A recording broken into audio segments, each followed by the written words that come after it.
Buenos días a todos, somos Antonio Domínguez Turnay, Abraham Galindo Priego y Pablo Lucas Ezequiel Garín Ortega y venimos a presentaros nuestra idea de proyecto que consiste en la evaluación de antivirales mediante drug screening de cultivos 3D de tejido pulmonar para combatir la infección por SARS-CoV-2. Para introduciros un poco el tema de nuestro proyecto, ya todos sabéis que la pandemia causada por el SARS-CoV-2 ha supuesto una emergencia sociosanitaria sin precedentes. A fecha de 11 de diciembre, en el mundo ya había más de 70 millones de casos diagnosticados, así como más de 1.600.000 muertos. Ya todos sabemos que la vacuna supone el arma más potente para erradicar la pandemia, pero una vía alternativa sería utilizar fármacos de otros usos para intentar tratar la COVID-19, la enfermedad generada por el nuevo coronavirus. En este proyecto, básicamente, tratamos de obtener muestras sanguíneas de pacientes hospitalizados por COVID-19, obtener células pluripotentes inducidas y, a partir de ellas, obtener organoides alveolares, los cuales infectaremos con SARS-CoV-2 y se realizarán distintos estudios de inhibición con los fármacos para hacer un drug screening. Ya sabemos que la situación en el mundo es bastante complicada, estamos viviendo una situación crítica de la pandemia en estos instantes y los que más pueden sufrir esa pandemia son los grupos de riesgo como nuestros mayores y personas con distintas enfermedades que son susceptibles de sufrir la COVID-19 de una forma bastante severa. Ya se supo de otros coronavirus que levantaron la alarma de que estos tipos de virus podrían ser una bomba de relojería. El estado actual de nuestro tema, ya se hicieron cribados masivos de una librería de fármacos ya aprobados y se vio la capacidad inhibitoria sobre el SARS-CoV-2 de algunos de ellos. También se han visto estudios en los que la relevancia fisiológica de los cultivos 3D es muy importante para hacer el cribado de los medicamentos. Asimismo, hace poco salió un estudio en el que se estudiaron organoides pulmonares permisivos frente al SARS-CoV-2 para hacer también un drug screening y también se vio que el alveolo pulmonar resultaba ser el primer punto de infección. El estudio realizado por Yamamoto, que obtuvo los organoides alveolares a partir de la HIPSC, Human Induced Pluripotent Stem Cells, dedució que los organoides alveolares eran modelos bastante robustos. Entonces, a partir de todos estos estudios, surge nuestro tema de proyecto, en lo que pretendemos tener fármacos más relevantes en la inhibición del virus para futuros ensayos in vivo y que el reposicionamiento de fármacos se haga de forma lo más optimizado posible. Bien, ahora mi compañero Lucas proseguirá con las hipótesis y los objetivos. Nuestra hipótesis de partida es obtener organoides alveolares pulmonares a partir de muestras sanguíneas. Más tarde, estos serán infectados con SARS-CoV-2 y utilizados en ensayos de drug screening con el fin de determinar los índices de inhibición de los fármacos testeados, así como sus concentraciones más efectivas. De esta forma, habilitaríamos futuros ensayos clínicos con una mayor predictibilidad.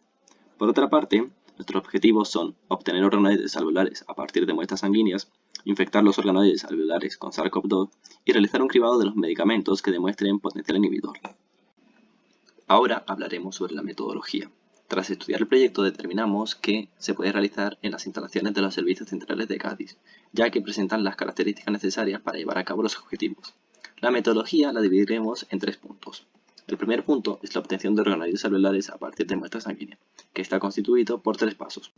El primer paso es la obtención de células madre pluripotentes inducidas humanas. Nuestra investigación comienza con la obtención de muestras sanguíneas de pacientes ingresados por COVID-19 en el Hospital Puerta del Mar. Estas muestras serán llevadas al laboratorio BSL2 de las instalaciones de Cádiz. Puesto que nuestro interés está en las células mononucleares sanguíneas, se llevarán a cabo técnicas de aislamiento por centrifugación. Estas células serán introducidas en cultivo durante 5 días, con el fin de obtener una población considerable. En este punto se introducirán los vectores lentivirales y dejaremos que estos los infecten durante 2 días. Estos vectores presentan los factores de inducción a la pluripotencialidad de Yamanaka. Después de los 2 días se pasará a un cocultivo en donde se introducirán fibrolastos embrionales de ratón, que ayudarán a la proliferación. Entre 18 y 33 días después dejaremos que se diferencien las células hasta llegar a IPS, junto a los fibrolastos. Puesto que nuestro interés está en este tipo de células, se llevarán a cabo técnicas de centrifugación para aislarlas. Por otra parte, para corroborar la pluripotencialidad de este tipo de células, se realizarán análisis cuantitativos de PCR, con los marcadores de las 3 capas germinales. El segundo paso es la obtención de células progenitoras pulmonares. Una vez tenemos aisladas las IPS, necesitamos de que pasen por una serie de estadios que veremos a continuación. Primeramente serán diferenciadas hacia células endodérmicas, más tarde hacia células del tracto digestivo y después hacia células progenitoras pulmonares. En este punto serán introducidas en un medio de acondicionamiento durante 7 días, debido a que estas células progenitoras pulmonares no se pueden pasar directamente hacia células madre alveolares, que sería el siguiente paso. Una vez tenemos el cultivo en este estadio, necesitamos seleccionar aquellas células que se encuentran en mejor condiciones. Esto se realizará mediante el marcaje con anticuerpos frente a CPM, con lo cual aquellas células que presenten un mayor marcaje serán las que estén mejor acondicionadas. El cultivo con el marcaje se introducen en FACS, que recordemos que es un citómetro con capacidad de aislar células.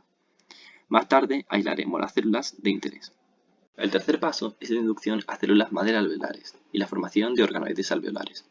Con las células progenitoras pulmonares mejor adaptadas se realizará un cocultivo con fibrolato de pulmón fetal humano, los cuales ayudarán a su diferenciación. El cultivo pasará a estar en placas de 24 pocillos y con el paso de unos días obtendremos células madre alveolares. Sin embargo, al igual que antes, debemos escoger las células que se encuentren mejor adaptadas y se realizará mediante el marcaje frente a glicoproteínas de la membrana y a proteínas del surfactante. El cultivo con los anticuerpos serán introducidos en FAC y aislaremos las células de interés, que volverán a ser cocultivadas con fibrolato de pulmón fetal humano. El cultivo ahora pasará a estar en placas de 12 pocillos, ya que la formación de organoides requiere de un mayor espacio. 35 días después de comenzar la diferenciación de las IPS, obtendremos organoides alveolares. Realizaremos pruebas de análisis por microscopía de electrónica y análisis cuantitativo de PCR para determinar que estos organoides presentan las características de los alveolos pulmonares.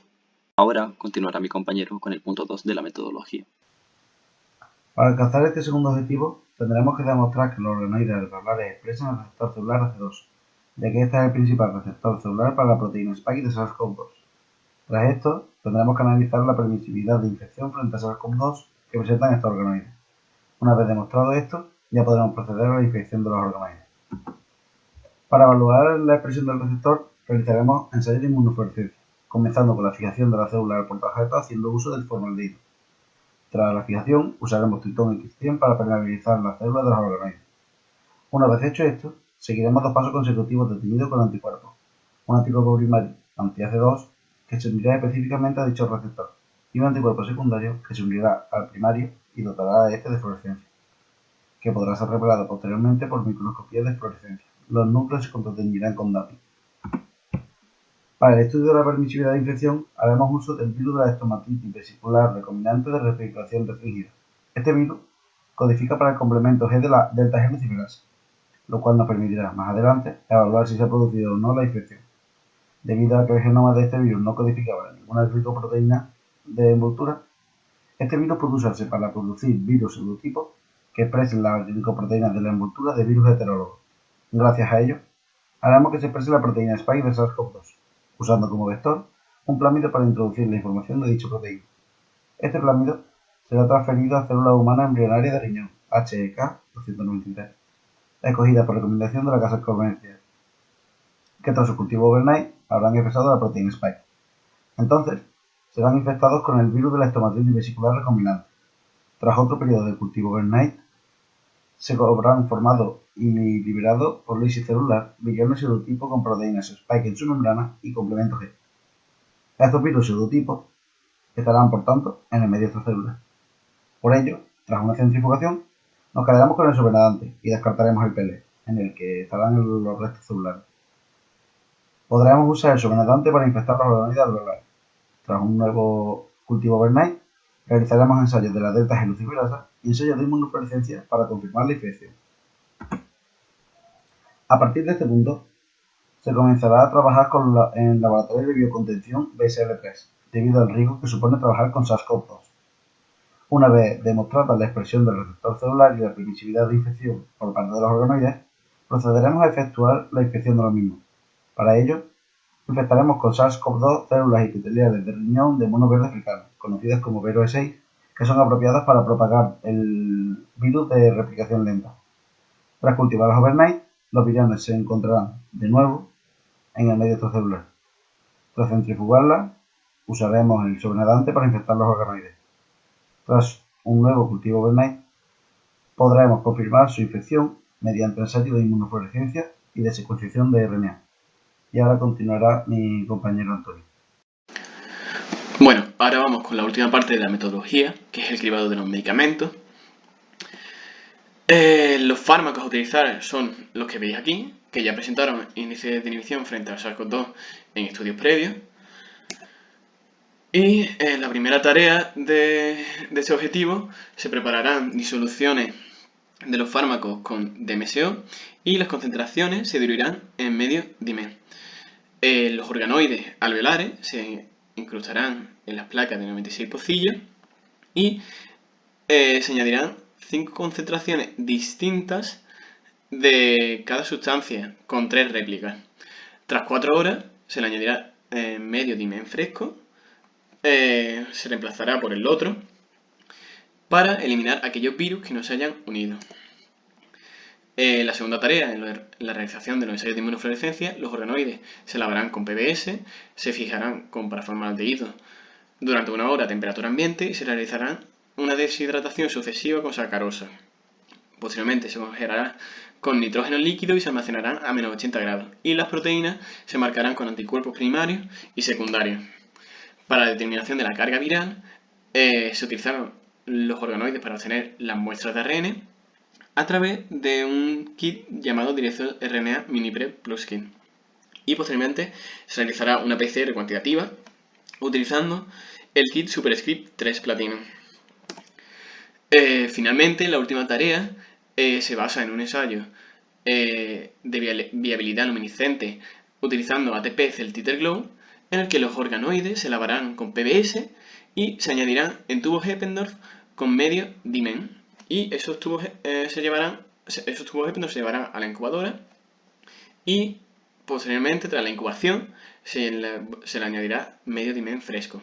Tras esto, se llevarán a las placas de 96 pocillos y finalmente estas placas de 96 pocillos irán a un lector de microplacas.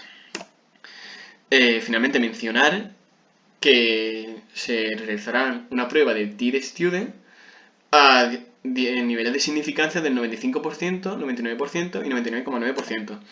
Y mi compañero Abraham pasará ahora a hablaros sobre el cronograma del proyecto. Para poder planificar todos los trabajos, tuvimos que planificar el tiempo que tarda en realizarse los distintos experimentos para una sola muestra. Tras 65 días desde la obtención de la muestra sanguínea, habremos conseguido desarrollar los organoides alveolares. 17 días más tarde, obtendremos los organoides ya infectados y listos para comenzar el cribado. Serán necesarios 24 días para la obtención de los resultados del drug screening. Es decir, el tratamiento de una muestra sanguínea nos ocupará un tiempo total de 105 días, a lo largo de los cuales se irán realizando los consecuentes trabajos de sus cultivos para el mantenimiento de las líneas celulares. A estos 105 días de trabajo los hemos llamado como ciclo de trabajo. Pero podemos trabajar paralelamente en varios ciclos. Tras los 65 días que ocupa desarrollar los organoides del ciclo 1, podría empezarse paralelamente el desarrollo de los organoides del ciclo 2 y los ensayos de infección del ciclo 1, ya que los ensayos de infección y drug screening duran 40 días, es decir, menos tiempo del que ocupa desarrollar los organoides del ciclo 2, siendo este el factor crítico que limita el tiempo. Es por ello que nunca se van a superponer trabajos que requieran el uso del mismo material. Esto nos permite realizar un total de 10 ciclos a lo largo de 2 años, es decir, utilizar las muestras sanguíneas de 10 pacientes distintos, dejándonos un tiempo final de proyecto de 40 días para redactar el artículo sobre la investigación. Como ya comenté anteriormente, a lo largo de todo el proyecto se realizarán trabajos rutinarios de mantenimiento de cultivos y realizaremos un control trimestral de contaminación por microplasma, ya que es la contaminación más usual en este tipo de ensayos. Con respecto al presupuesto, observaremos que el mayor coste está representado por los productos que usamos, debido al alto coste de los mismos. Necesitaremos 64.156 euros para productos, 6.582 euros para equipamiento, 6.654 euros para costes generales y 1.200 euros para el servicio técnico, dando lugar a un presupuesto total de 78.530 euros. Y bueno, hasta aquí nuestro proyecto. Gracias por escuchar y hasta pronto.